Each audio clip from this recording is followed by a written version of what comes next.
Bwana Yesu asifiwe sana watu wa Mungu. It's Pastor again, Pastor Johnson Joel.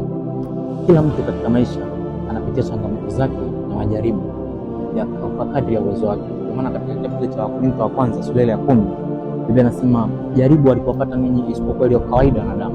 Anasema bali katika kila jaribu Mungu ni mwaminifu ambaye hataacha ninyi mjaribu kupita mwezavyo. Anasema bali katika kila jaribu Mungu atafanya mlango wa kutokea. Mtu wa Mungu, katika hilo jaribu unalolipitia Bwana atafanya mlango wa kutokea. Kuwa mvumilivu. Kwa sababu hata kina Petro pamoja na wanafunzi wake Yesu wakati wanavuka bahari upande mwingine, wakatoka katika boti, bahari ilichafuka, wakati mawimbi yanapiga, wakati dhoruba zinapiga, walikuwa pamoja na Yesu katika boti.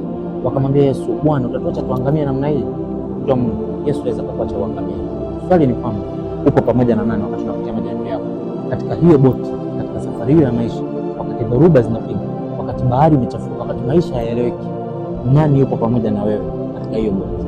Lakini nakuhakikishia jambo moja, kama ni Yesu ambaye yupo pamoja na wewe katika boti hiyo, basi nakuhakikishia jambo, utafika salama. Just cool down, kuwa mvumilivu, utafika salama. Yesu yupo pamoja nawe.